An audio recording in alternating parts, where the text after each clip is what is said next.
സത്യരാജ്, നീ ഇവിടെ? എല്ലാം പറയാം.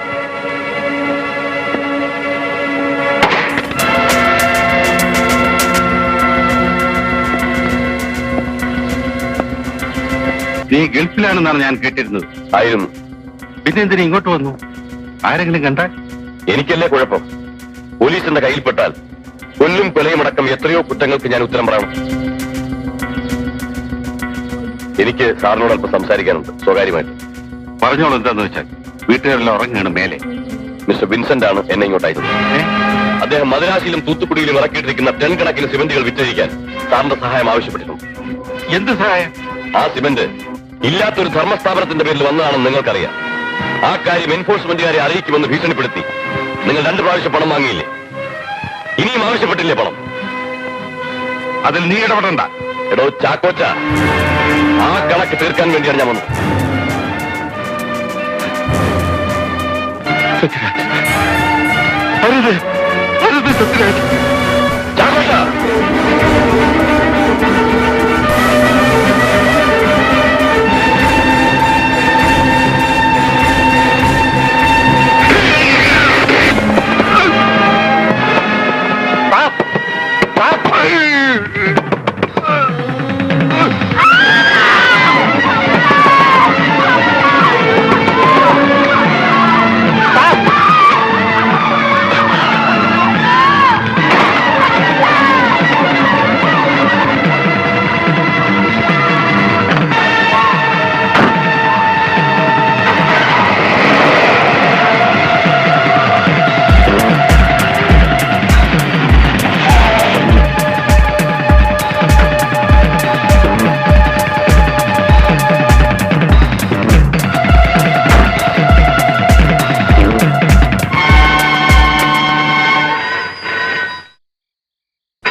സാറിന്റെ പെട്രോൾ ബങ്കിൽ നിന്നാണ് ഞാൻ സംസാരിക്കുന്നത്. അക്കൗണ്ട്സ് മുഴുവൻ സെറ്റിൽ ചെയ്തോ? മുഴുവൻ കണക്കും തീർത്തു. നിന്നെ ഇപ്പൊ തന്നെ കൊണ്ടുവിടും. അവർ ക്ലിയറൻസ് കിട്ടിയ ഉടൻ തന്നെ പുറപ്പെടും. സ്രാങ്ക് നമ്മുടെ ആളാണ്. ബോംബെയിൽ പറഞ്ഞ മാതിരി എല്ലാ കാര്യങ്ങളും ഏർപ്പാട് ചെയ്തിട്ടുണ്ട്. ശരി ശരി, ഓക്കെ.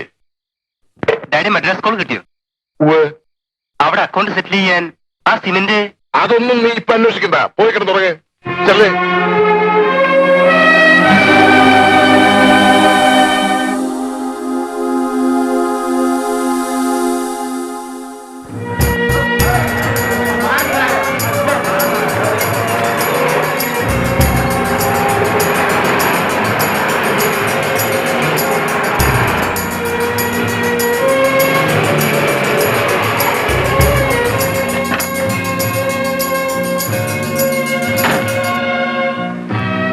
ചേട്ടാ, എന്റെ കൂട്ടുകാരൻ പോയി എന്നെ വിട്ടേച്ച്.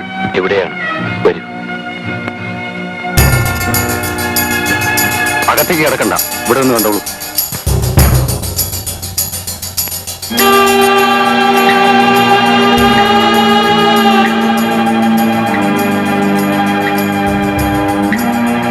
എനിക്ക് വീട്ടുകാരിന്ന് കാണേണ്ടിയിരുന്നു. ഞാനിവരുടെ അകത്ത് മൊഴിയെടുക്കുകയാണ്. അയാൾ തന്നെയാണോ കാർ ഓടിച്ചത്? അതെ. ആ മനുഷ്യ കണ്ട ഇനി തിരിച്ചറിയൂ? പ്രത്യേക അടയാളം വല്ലതും? നല്ല ഉയരം, ഒത്ത തടിയായിട്ട്. ശരി, സാറ് മാത്രം നിൽക്കുള്ളൂ.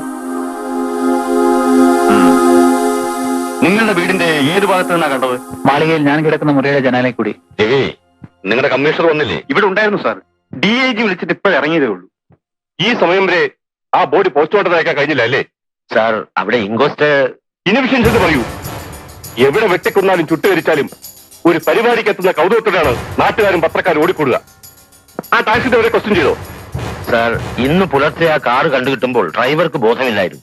അവരെ ഹോസ്പിറ്റലിൽ അഡ്മിറ്റ് ചെയ്തിട്ടുണ്ടോ? ബാലു ആണ് വണ്ടി കസ്റ്റഡിയിലെടുത്തത്. ഡ്രൈവറെയും അയാൾ കൊണ്ടുപോയിരിക്കുകയാണ്. പിന്നൊരു വിവരവും. ഏത് ബാലു? കരടി. Sorry sir, rural CI Balram. Police officer ആണെങ്കിലും ഹീസ് എ റെക്ലെസ് ബ്രൂട്ട്. ആ ഡ്രൈവറെ ഇടിച്ചു കൊല്ലുമോന്നാ എന്റെ പേര്. Don't be silly Aziz. Sir, എനിക്ക് ബാലുവിനോട് പേഴ്സണൽ കിറ്റുണ്ടായിട്ട് പറയുന്നതല്ല. സാറിന് അറിയാമല്ലോ, സസ്പെൻഷൻ കഴിഞ്ഞ് അയാൾ സർവീസിൽ കയറിയിട്ട് 6 മാസമായിട്ടില്ല. അതിനിടയ്ക്ക് കൊല്ലത്തും കോട്ടയത്തും പാലക്കാട്ടും ഒക്കെ മുഖം കാണിച്ചിട്ടാണ് ഇവിടെ എത്തിയത്. ആൾ വേർ പണിഷ്മെന്റ് ട്രാൻസ്ഫേഴ്സ്. കുടിയും വഴക്കം തന്നെ കാരണം. വിളിക്കുവേണേ. സ്റ്റേഷനിലും ക്വാർട്ടേഴ്സിലും ഞാൻ പലതവണ ട്രൈ ചെയ്തതാണ്, കിട്ടിയില്ല. ഒളിവിൽ പോയ പ്രതിയേക്കാൾ കഷ്ടം ഈ പോലീസ് ഓഫീസറെ കണ്ടുപിടിക്കാനാണ്.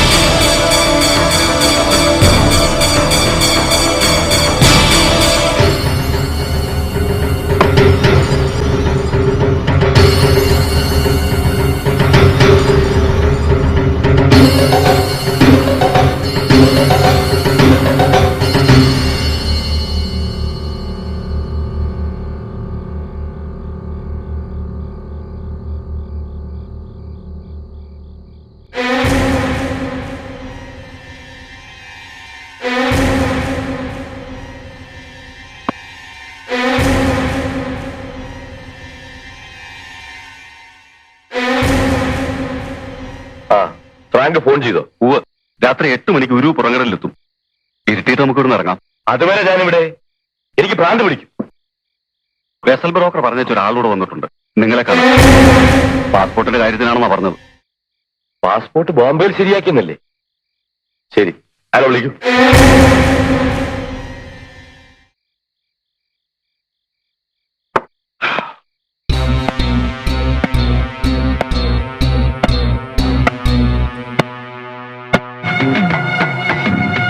നിങ്ങളാരാ?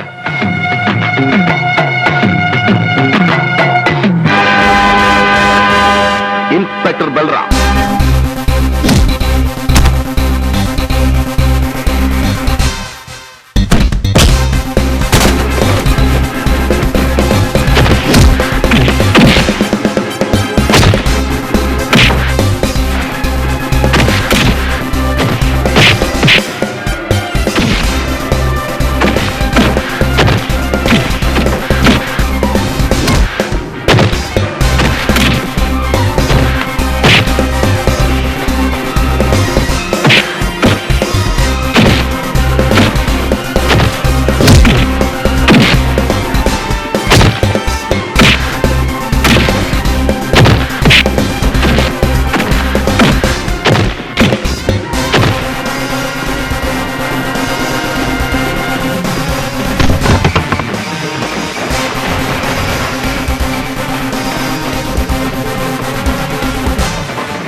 ഇവനെ ഇങ്ങോട്ട് കയറ്റൂ.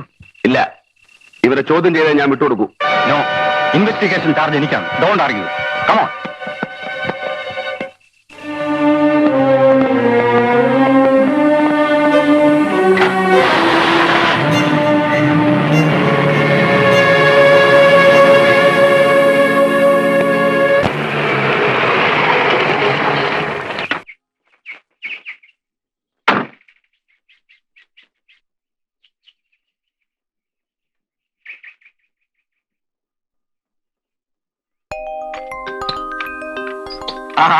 വാ വാ വാ വാ. മോൻ അപ്പൂപ്പനെ മറന്നോടാ? ഓർക്കാനീ അപ്പൂപ്പനെ അവനെങ്ങനെ കാണാറില്ലല്ലോ. അത് നീ എന്നെ ഒന്ന് ഇരുത്തിയതാണല്ലോ മോളെ.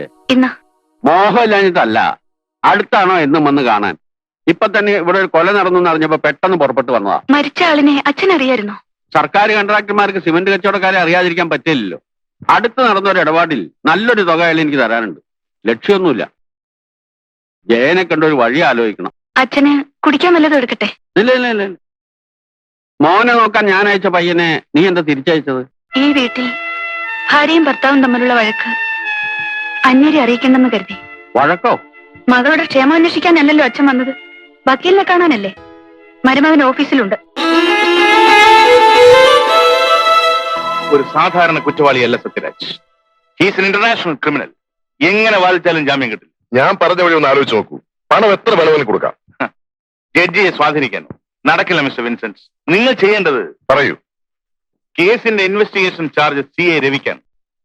FIR-ലും ഇൻക്വസ്റ്റിലും പ്രതിയെ ഫേവർ ചെയ്യുന്ന വിധത്തിൽ എഴുതണം. പോയിന്റ് ഞാൻ പറഞ്ഞുതരാം. പിന്നെ പിടിക്കേണ്ടത് സാക്ഷികളെയാണ്. പണം കൊടുത്തോ പ്രലോഭിപ്പിച്ചോ നടന്നില്ലെങ്കിൽ അത് ഭീഷണിപ്പെടുത്തിയിട്ടെങ്കിൽ ഞാൻ ചെയ്യാം. എങ്കിൽ ഈ കേസിൽ സത്യരാജനെ ശിക്ഷിക്കില്ല. അക്കാര്യം ഞാൻ ഏറ്റു. നാളെ പ്രതിയെ കോടതിയിൽ ഹാജരാക്കുമല്ലോ. നമുക്ക് അവിടെ വെച്ച് കാണാം.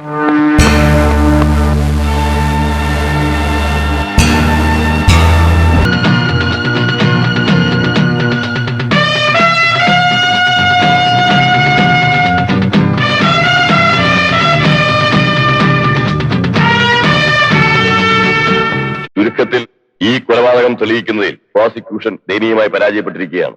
ഇവിടെ നിയമത്തിന്റെ പിടിയിൽ നിന്ന് അകന്ന് യഥാർത്ഥ കുറ്റവാളി നമുക്കിടയിൽ തന്നെ എവിടെയോ ജീവിക്കുന്നു എന്നോർക്കുമ്പോൾ കോടതിക്ക് ദുഃഖമുണ്ട്. പ്രതി കൂട്ടിൽ നിൽക്കുന്ന സത്യരാജ് നിരപരാധിയാണെന്ന് കണ്ട് കോടതി അയാളെ നിരുപാധികം വിട്ടയക്കുകയാണ്. എന്നാൽ പ്രമാദമായ മറ്റു ചില കുറ്റകൃത്യങ്ങൾക്ക് ഉത്തരവാദിയായത് കാരണം ഈ വ്യക്തിയെ വിട്ടയക്കരുതെന്ന പോലീസ് ഡിപ്പാർട്ട്മെന്റിന്റെ അപേക്ഷ മാനിച്ചുകൊണ്ട് സത്യരാജിനെ റിമാൻഡിൽ വയ്ക്കാൻ കോടതി ഉത്തരവിടുന്നു.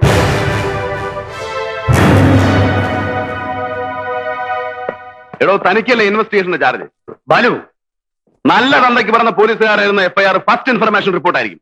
അതൊരിക്കലും ഫാൾസ് ഇൻഫർമേഷൻ റിപ്പോർട്ട് ആവുമല്ലോ. താനെന്നെ പ്രതിക്ക് ഫേവർ ചെയ്യുന്ന തന്റെ ഇൻക്വസ്റ്റ് മറ്റുള്ള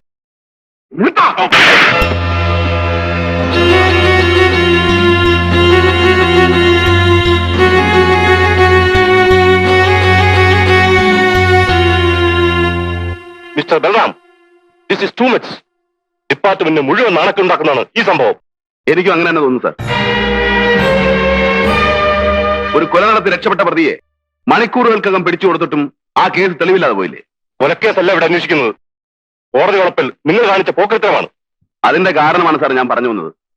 ആ കേസിനെ പറ്റി ആ CIയോട് ഞാനൊരു സംശയം ചോദിച്ചതേ ഉള്ളൂ. കൂട്ട എന്നൊരു വാക്ക് ഉപയോഗിച്ചത് ശരിയാണ്. അതത്ര മോശപ്പെട്ട വാക്കാണോ സാർ? പുളിച്ച എന്നാണ് അർത്ഥം. നോൺസെൻസ്. എന്നെ ഭാഷ പഠിപ്പിക്കാനല്ല തന്നെ ഇവിടെ വിളിച്ചു വരുത്തിയത്.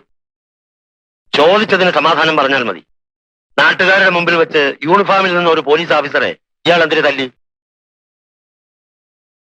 ഞാൻ തല്ലിയില്ല. പിന്നെ എന്താ മിസ്റ്റർ അവിടെ സംഭവിച്ചത്? പറയണം. ഞാൻ തല്ലിയതല്ല, എന്നെ കൂടെ തല്ലിച്ചതാ. എന്താണോ?